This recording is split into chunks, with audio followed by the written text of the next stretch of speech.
Hi everyone, welcome back to my channel. This is a follow-up video to the last triple unboxing that I did from Fashionphile with all Chanel patent leather items. This one here was the main item, and this is the mini reissue flap with the quilting, and it is the black patent leather. It is the so black, meaning it's all black on black, and it has the really gorgeous iridescent rainbow chain. So a lot of kind of unique design elements on this particular mini reissue. Again, so black, iridescent chain, plus the patent leather. I feel like it just really pops. I had quickly mentioned this story in my last video, but I'll recap as we go along. As to how I wound up buying this and how I'm feeling today. I actually went through pros and cons of whether or not I should keep this bag, and I think that I have come to a decision, so I'm going to walk you through my thought process. I know that a lot of you have questions about Chanel patent leather in general and how it holds up and whether it's worth it. So I did a lot of research. I got a lot of advice and tips from other people who own Chanel patent leather bags, and like I said, I'm going to walk you through my thought process. There are other bags sitting out here because this is going to be part of my thought process, and you'll see what I mean when I go through it. But first I want to show you today's bag of the day that I'm using is my beautiful Louis Vuitton Speedy BB in the ink. It is the black lambskin with the very subtle monogram all over, and I have to say this is one of my favorite black bags. I mean, I love black bags in general, but this one was absolutely love at first sight. When I saw Mel in Melbourne unbox this on her channel, I immediately, without even seeing it in person, ordered it from my SA. So this beautiful chain here, I just love it. Okay, so this is my bag of the day, and inside here is one of the items that I unboxed in my last video, and you'll probably be able to guess what it is based on the size if you watch that unboxing. I'm already using it. So this is the patent leather Chanel card holder, also in the so black. You can see the black hardware, and it's got the chevron. I don't have any Chanel chevron, and I just love the shimmer and the shine. I feel like it just adds a bit of a punch to the black look, right? There's more kind of detail and dimension to it. I got this, I meant to share the prices in my unboxing, but I think I only shared the price of one item and then I forgot about the rest. So this one I paid $550. I don't know what it was originally retail, probably in the same ballpark. In my eyes, it is in pristine condition, had no wear, no odor. These are the things that I check for. So I've got my cash in the center compartment and then my cards here. So I am using this for the first time today. So I'm going to put that back in here. I'm so happy to be using that, and then I can kind of informally retire my vintage Chanel card holder that my husband got for me many years ago. So yeah, this is the bag I'm using. I'll also do a follow-up video on the wear and tear of this bag because I've had it for almost 6 months now, and some of you have asked how is the Louis Vuitton lambskin holding up and how is it compared to Chanel lambskin. So if you're interested, let me know in the comments below and I will try to follow up with a separate video on that. Okay, so let me move that to the side. So the other item that I got along with this Chanel patent piece was with my daughter in mind, because she has been wanting a pink patent leather piece. And this is the beautiful one that I got. It's so gorgeous. It was $650. That's what I paid, $650. The original tags state that it was $850. So essentially I saved $200 off of retail. The only thing I can see is some scratching on this cute little back pocket. So I actually showed this to my daughter yesterday because I was impatient. I just wanted to show her I was excited. And it was a very muted response, and I'm starting to feel like maybe I'm just buying too many items to hold on for her. Maybe I'm saving too many items because who knows what's going to come out in the future. There'll probably be even more beautiful pieces, more beautiful designs, more gorgeous colors. So, and her taste may change. So this one, I think I'm going to return because I didn't get like that crazy reaction from her as I did on some of the other things that I got for her. She has wanted a patent leather little purse, like a handbag. So I think maybe the reason why her response was muted is because this is just a pouch. So if anyone knows of a really good like dupe. It's not, I'm not getting her a Chanel bag. She's only almost 11. But something like this where it's like bright and cheerful and maybe pink or baby blue. She likes those kind of colors. And in patent leather specifically, I can relate because I also loved patent leather when I was a kid. So anyway, if you know of any cute bags like that, not like the jelly looking bags, not the plasticky jelly, but true patent leather that could be good for her size in the form of a purse, I think she'd be more excited about that. And her birthday's coming up, so maybe I'll go on the hunt. I did look last year, and some of you helped me. I wound up buying something from Target. It was not what she wanted, but she didn't complain. She kept it anyway. So this is going back. So let's get to this big piece, meaning the most expensive piece. I can't remember when I saw this at the boutique if it was $4,200 or $4,300. I had mentioned in my unboxing that I purchased the medium size, the 225 size of this exact bag, and believe it or not, guys, retail it was $7,200. Yes, $7,200, but I was so smitten when I saw it in the glitzy, glimmering lights of the boutique, and I tried it on, and my friends were with me, and the excitement was in the air, and I guess I got carried away, so I bought it. And then the very next morning, you know, after you sleep on things, it's kind of like it settles in. The very next morning, I knew without a doubt that I was sending it back, so I returned it. Got my refund, but it was $7,200 with tax. I think it was like $7,800 or something, which is quite a lot of money, and by far the most expensive handbag in my collection if I had kept it. So anyway, I had also seen the mini size at the boutique, and I honestly gravitated more towards this mini size. You guys know I tend to go for smaller, lighter bags because I don't carry a whole lot. I love the chain length on this. I love that it is very comfortable crossbody, and then you can also pull it through and do it as a shoulder bag with 4 grommets, right? So really versatile. So I originally gravitated towards the mini size, but both of my friends said, go big, go for the medium, go for the 225 size. So that kind of pushed me over to getting the 225, not blaming them. It was like a short-term kind of excitement. So I know this is kind of a long-winded story, but then I thought, okay, since I returned the larger size, maybe I go back to my original mini because that's what caught my attention first, and I tried that on in the boutique as well. And I looked on Fashion File and I was like thinking, what are the chances that they would have this in really great condition? And this one popped up. This is the only one that popped up. It's pretty much in new condition. It's got the stickers intact. They listed it in excellent condition. I cannot find a single spot of wear or anything. There are fingerprints, obviously, because that will happen with patent leather. That's one of the things that I had to think about. Will that drive me crazy over time? I know you can wipe it off, but it's going to annoy me. So I got this for, I want to say just slightly under retail. So again, I think retail was $4,200 or $4,300, and I paid like, what was it, like $4,150 or something? So barely saved any money, but just a little under retail, and then plus tax. So again, expensive bag. And believe it or not, I mean, I have the jumbo sitting here. I'll show you all of these. I have some really lovely bags that I really enjoy. So here is my Chanel Jumbo single flap, and I got this pre-loved from a reseller on Instagram. At the time, it was before all of the recent price increases, so I was able to get this for less, believe it or not, less than the price of this bag. Same with my Celine, my classic box bag. I'm showing you black bags that I really love because my way of sort of rationally thinking through my decisions is to think, well, does this new bag add anything special or different to my current collection? I already have so many black bags that I love. Case in point, my Celine Classic Box Bag. I actually got this from Fashion File for a really great price and excellent condition. And it was, Celine unfortunately does not hold its value on the resale market, so it was well below retail. And then this one is my Saint Laurent Toy Lulu bag. You know, I love this bag, my smushy little bag that has the very similar to the Chanel chevron pattern, but this is the Matelassé, right? That YSL Matelassé.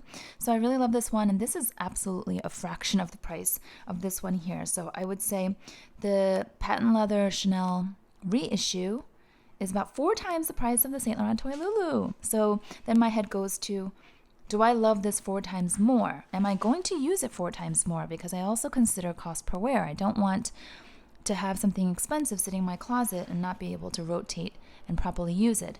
And then also I feel like I've gotten my fill with the minis. I got really lucky with the Chanel 21P.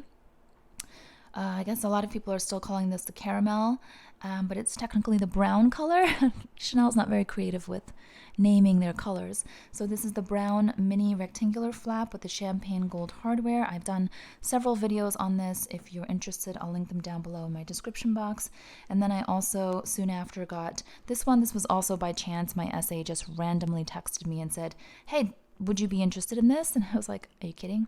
So this is the Chanel 21P gold. It's really sparkly and pretty in the sunlight.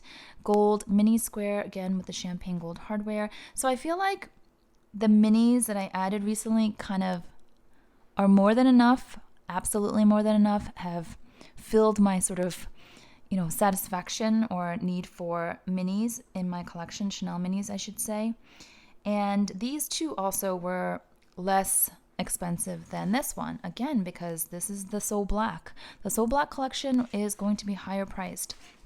So then I think, will I use this more than these two? Do I love it more than these two? I don't know. One of the things that I thought about was, I think the beauty of the Chanel reissue, first of all, is that it's the original design from Coco Chanel, right? It has the history, the heritage. I love that. This is truly the classic before the classic, if you know what I mean. So true Chanel aficionados will have a great appreciation for the reissue, or it's really the 2.55, right? Because it was launched in February of 1955, but it was reissued by Karl Lagerfeld. So a lot of people, we just refer to it as a reissue, but it's technically the 2.55 design. And yeah, I love the history and the meaning behind this. But I feel like the beauty of the reissue largely is that it is a bit more understated than the classics. Like the classics just scream Chanel, and I feel like when you wear this out, it's pretty obvious that you're wearing Chanel. Whereas when you wear a reissue style bag or 2.55, I keep saying reissue, it's less noticeable unless you're around true Chanel fans. Then they would know, right? So this is a bit more understated if you're traveling or you just want to be out and about and don't want to have anyone really notice for whatever reason.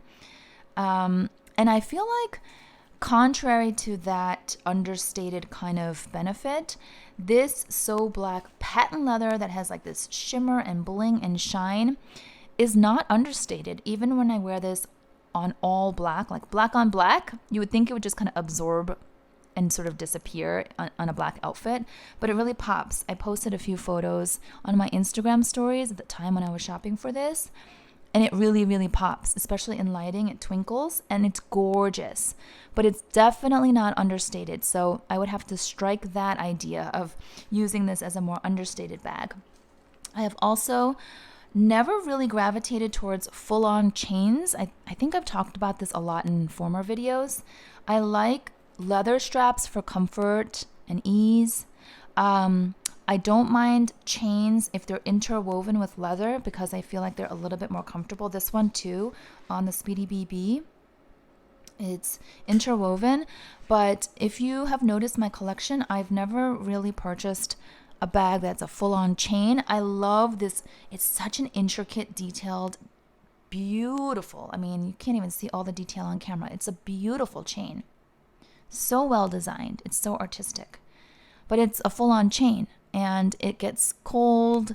It is probably not as comfortable, although it is flat. So they probably made it as comfortable as possible so that it lays flat on your shoulder. So really good thinking behind the design, but I don't know if I really can rock an all, I don't know, the chain. I don't know. I can't put my finger on it. So there's that. I have done a lot of research and asked a lot of questions on my Instagram. People were very generous to share their advice from their own experience with the Chanel patent. I had mentioned this in my unboxing.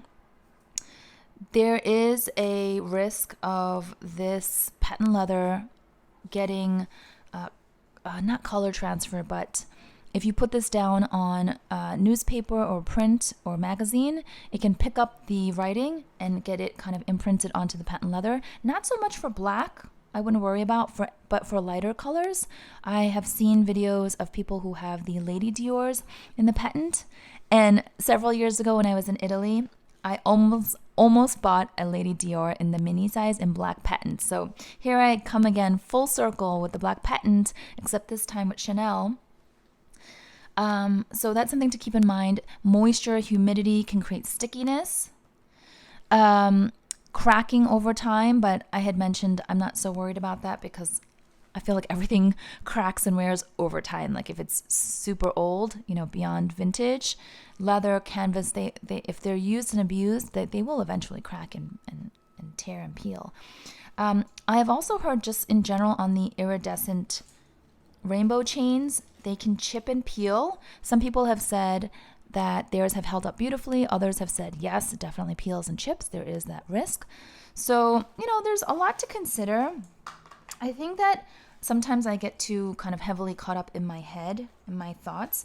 When I get like that, I pretty much know that I probably should let go of the item because, if it's not just a yes, then what am I doing this for? This is not cheap. It's, like I said, it's over $4,000. And I have other bags that I really, really enjoy. So I guess my update is that I am going to return this to Fashion File. So I will return this along with that pink O case that I had intended to give to my daughter. She too wasn't like gaga over it. So maybe I will get my fill of patent leather with this card case, which I will keep since I'm already using it today. And this will be a good way to kind of test out. If I don't baby this, just throw it around, with SLGs. You just kind of rough it with the SLGs. You throw it into bags and you use it all the time. So it needs to be kind of a workhorse. I want to see if this holds up as well as my other card cases. And if it does, then maybe it will give me a little bit more reason to trust patent leather. Largely, I will say that most of the people that reached out to me telling me about their own experience with patent leather, most of them, it was all positive stories. Like they love their patent leather bag. They use it all the time. Some said it was their most used bag, most durable bag, perfect for rain and snow. You can just wipe off the water, that it held up beautifully over the years. And so I wouldn't be necessarily afraid to get, especially in this color, to get a black patent leather from Chanel or wherever. So if you're eyeing this bag, then I wouldn't worry. I really wouldn't worry. Just like I wouldn't worry about lambskin. Just go for it and use it. These bags are meant to be used. But I think I have my own hesitations regardless of the wear and tear issues. Like I think I'm just not, I don't think I'm going to wear this bag enough to justify the cost per wear, the price. And I don't think I love this bag. I just don't. I don't love this bag more than my other bags. Or I would replace, right? Like if I said, I love this so much, you guys, that I'm going to let go of this one and I'm going to do a swap, for example. If I said that, it would make more sense to me. But I don't want my collection to just keep growing, That's not sensible for me, at least. And it's not about money necessarily, although these things are expensive. For me, it's more peace of mind, knowing that I've been thoughtful about my purchases and that my closet is not cluttered. It's tidy and organized and somewhat curated, and I'm using the things that I have. So it's more like peace of mind driven versus money or price driven. But again, of course, we have to think about money too, unless you are just rolling in the dough. And even then, I still think it would be more satisfying to still be mindful and thoughtful with what we decide to keep. So that was kind of a long video with me sort of going all over the place, but I wanted to share my thought process. I know some of you get irritated when I say I'm returning something. Maybe some of you think I'm being too picky, but a lot of you have commented that it's really helpful when I share my thought process as to why I'm letting go of something or why I'm returning something, because it might save you the headache of having to go through the same exact experience. If you're like me and you like the same things or dislike the same things, then maybe I save you a trip, right?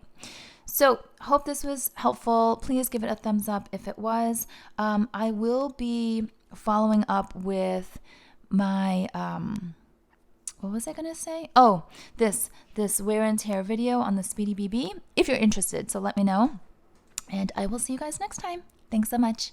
Bye-bye.